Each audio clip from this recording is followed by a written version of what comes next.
트럼프가 지난주에 일부 나라에만 54% 가까운 철강에 대한 관세를 붙이려다가 아예 일률적으로 외국에서 들어오는 모든 철강 제품에 25%의 관세를 매기겠다고 입장을 바꾸면서 전 세계가 발칵 뒤집어졌습니다. 중국뿐 아니라 캐나다, 영국, 독일, 일본 같은 우방까지 포함해서 무차별로 다 이렇게 무역 전쟁을 나서겠다고 선포를 해버린 부분입니다. 자, 트럼프는 원래 중국을 견제하고, 왜 중국을 견제하느냐? 중국이 어마어마한 물건들을 미국에 팔아먹고 있지요. 그래서 이런 중국을 견제하고, 또 중국이 자기들이 곧 머지않아 미국을 넘어서는 G1 국가로서 세계를 지배하겠다, 이런 식으로 야욕을 펴고 있기 때문에 미국이 이 부분을 상당히 우려하고 있습니다. 또 트럼프는 핵심 지지 기반이 백인 노동자 계층인데요. 이 백인 노동자 계층들이 지금 트럼프를 지지를 하고 있어서 일부 조사에서는 트럼프 지지율이 다시 많이 올라가서 40%의 중반대까지 나오고 있습니다. 트럼프는 지금 18명이나 되는 백악관의 직원들이 그만두고 나가고, 또 뮬러 특검이 러시아 게이트를 조사하고 복잡한데요. 그럼에도 불구하고 버티는 이유는 결국은 이 노동자 계층의 지지의 기반을 이렇게 해서 11월 중간 선거에 이기고 나면 재선까지도 갈 수 있다라고 이렇게 확신을 하고 있지요. 그래서 트럼프는 지금 2차 대전 이후에 가트, 관세 및 무역에 관한 일반 협정이라는 시스템 하에서 미국이 주도해온 이 세계 경제 질서, 가트, IMF, 세계은행 등으로 상징되는 그런 질서를 다 무너뜨리고 결국은 재편을 하려고 하는 거 아니냐. 그래서 전 세계가 점차적으로 글로벌 자유무역주의를 갖다가 추진해 오면서 서로가 관세를 낮추고 WTO 체제 안에서 서로 협력하면서 이 자유무역을 향해 가는 것이 가장 이득이다라고 그동안에 이야기를 해왔는데, 세계에서 가장 큰 시장 경제 국가인 미국이 이제 이 관세 장벽을 쳐서 자유무역이 아닌 보호무역을 갖다가 공개적으로 선언을 해 가는 겁니다. 자, 이 부분은 기본적으로 전 세계의 무역 질서가 가고 있는 일정한 방향성이 여태까지는 있다고 생각을 해서요. 근데 이것이 지금 방향성을 사실상 상실하고 더 옛날, 그러니까 2차 대전이 아니라 경제공황이 생겼던 1차 대전 직후로 회귀하고 있다라고 지금 전 세계가 우려하고 있는 겁니다. 미국은 47년에 2차 대전이 끝나고 난 이후에 2차 대전을 발생시킨 원인 중에 하나가 뭐였죠? 세계 경제공황이고, 이 정상적인 경쟁이 되지 않는 하이 인플레이션에 시달리던 독일 같은 나라들이 파시즘을 선택했고, 이탈리아도 파시즘을 선택했고, 일본도 형식적인 의회 정당을 가지고 있다가 결국 군부 중심의 파시즘으로 흘러 들어갔습니다. 그래서 이 세 파시즘 국가가 2차 대전을 일으켰고요. 결국 2차 대전이 끝나고 난 이후에 각 주요 이 제국주의 국가들이 서로 보복하는 관세를 매기면서 그것이 나중에 결국 대공황으로 연결되어서 전 세계 경제를 붕괴시키고, 그것이 2차 대전으로 연결되었듯이 지금 미국이 끌고 가고 있는 이런 보복 관세가 결국은 1차 대전 이후의 상황으로 비슷하게 흘러가고 있는 게 아닌가 하는 우려가 나오고 있습니다. 제가 전에도 한번 현재의 정치, 경제, 사회, 국제적인 양상이 1차 대전 이후에 세계와 유사하게 되어가고 있다, 그런 이야기를 한 적이 있지요. 자, 그래서 같은 잘못을 반복하지 않으려고 가트 시스템, 또 95년에 WTO 시스템을 만들어서 이 무역 자유무역 사상을 전 세계에 전파를 했고 또 미국, 중국이 주도해서 자기 나라가 잘 만들 수 있는데 집중하자는 분업 구조를 만들었는데요. 미국은 이 달러라는 것을 가지고 있는 전 세계에 통용되는 기축통화, 즉 중심이 되는 통화를 가지고 한마디로 버티고 또 세계는 이런 미국에 원자재나 상품을 팔아서 그 달러를 벌어들이는 이런 시스템으로 왔습니다. 그런데 트럼프는 미국이 가트 WTO로 전후에 70년 이상을 끌어온 이 시스템을 지금 붕괴를 시키고 있었다는 겁니다. 그럼 트럼프가 몰라가지고 철강이나 알루미늄 가격을 좀 올라가는 대가로 이렇게 위험한 일을 꾸미고 있느냐? 이렇게 세계 경제학자들이나 언론들은 호들갑을 미국에서는 대기 떠들고 있습니다. 대공황이 왔던 1930년의 사례에서와 같은 전면적인 세계 무역 전쟁이 벌어지면 살아남는 사람은 아무도 없고 다 피해자가 된다라고 이야기를 하고 있는데요. 지금 트럼프가 수십 년간 서로 묵시적으로 지켜온 신사협정을 깨트리고 이 관세 보복, 보호무역으로 이렇게 완전히 가고 있다는 겁니다. 그러면 한 나라가 보호무역을 주도하는데 그것이 영향력이 세계에서 가장 큰 국가 같으면 거기에 상응해서 중국도 보호무역으로 관세보복으로 나서고 한국도 나서고 뭐 유럽도 나서고 하면서 서로가 이제 세금을 관세를 올리는 양상으로 가게 될 거라는 거죠. 트럼프가 이렇게 강력하게 이 보호무역 관세 보복을 하는 이유는 11월 선거를 앞두고 자신의 지지층의 표를 모으고 또 지금 미국을 위협하는 중국을 이번 기회에 길을 들여 놓겠다라고 생각을 하고 지금 이렇게 하는 겁니다. 근데 오늘 아침 신문에 보면 트럼프의 무역 전쟁을 주도하는 매파 3인방이라고 해서 미국의 보호무역을 이렇게 끌고 가고 있는 무역 전쟁을 끌고 가는 3인방이 있습니다. 이 피트 나바로라고 국가무역위원회 위원장. 이 사람은 중국에 대해서 교수 출신인데요. 굉장히 비판적인 책들을 써서 제가 여러 차례 소개를 했죠.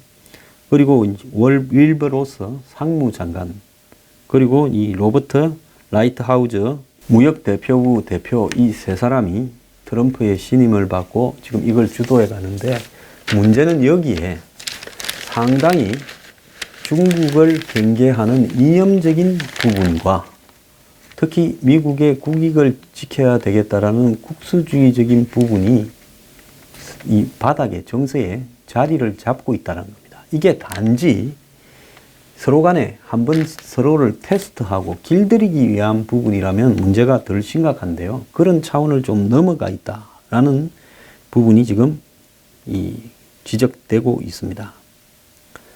자, 미국이 1930년에 새로운 관세법을 시행하면서 전 세계가 미국만 올려? 그럼 우리도 미국에서 들어오는 거 올려버려.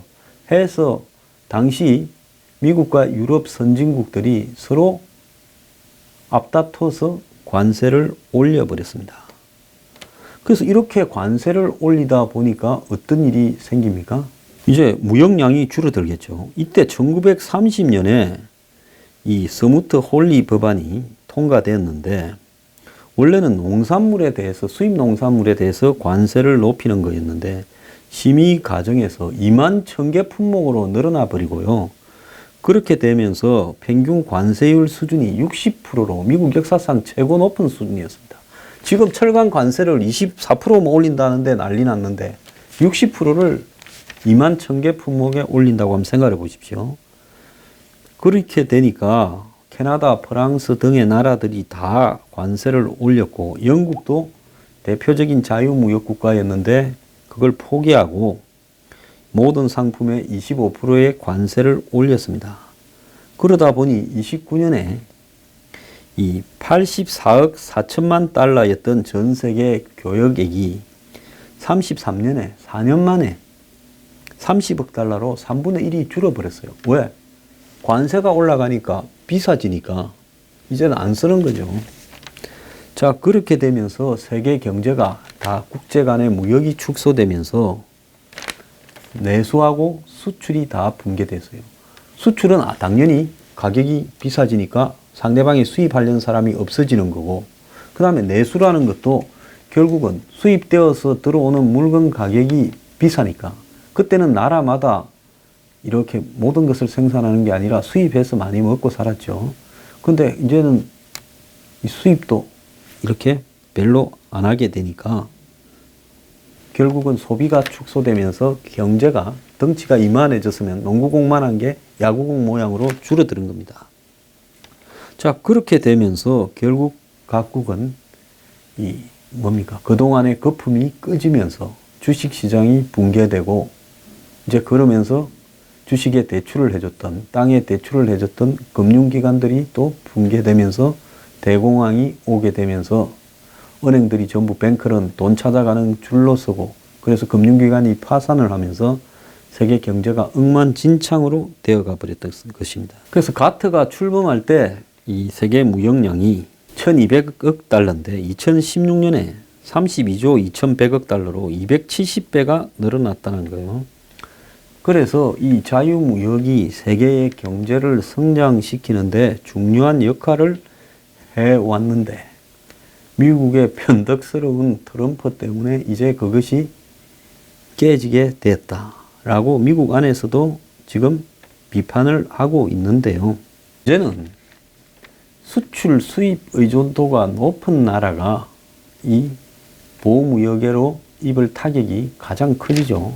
그래서 흔히 그걸 무역 개방도라고 하는데, 한국 같은 나라는 지금 무역 개방도가 세계에서 가장 높은 나라 중에 하나입니다. 수출로 먹고 사는 나라인데요. 지난해 한국이 GDP 성장률이 3.1%다. 수출이 경제 성장에 기여한 비율이 64.5%다. 이렇게 이야기를 하는데, 지금 이제 수출이 앞으로 다 막혀 갈 거라는 것은 시간 문제라는 겁니다. 그런데 미국만 그런 게 아니라, 이제 미국이 그러면 EU, 중국, 일본 등이 무차별로 다 관세를 높이게 되면 한국은 거기에서 가장 큰 피해를 볼 수 있다는 거죠.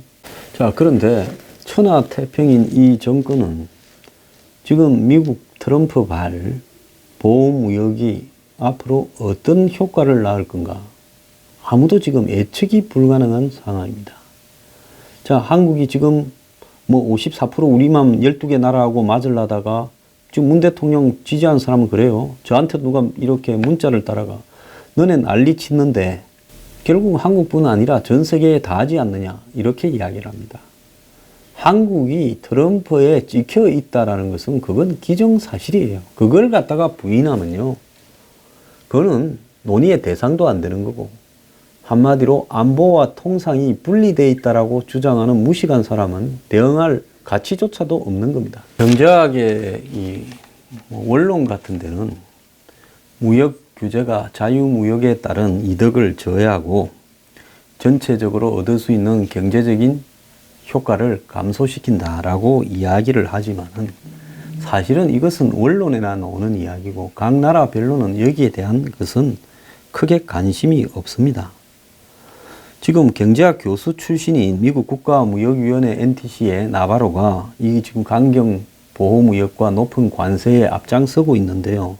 학자로서 기본도 모른다라고 하지만은 세계 각국이 자유무역을 신주단지 모시듯 하지만은 역사적으로는요, 수없는 이런 전쟁들이 벌어졌습니다. 무역 전쟁들이요. 계속 이 자유무역으로 오는 과정에서도 수도 없이 벌어졌고, 중국이 2000년에 한국에, 제가 그때 농림부 있을 때인데 마늘 분쟁을 일으키고 했을 때나, 자, 또 최근에 중국이 사드를 가지고 한국에 무역 보복을 하거나 이런데도 이거 무슨 경제학 책에 나오는 이야기가 아니지 않습니까?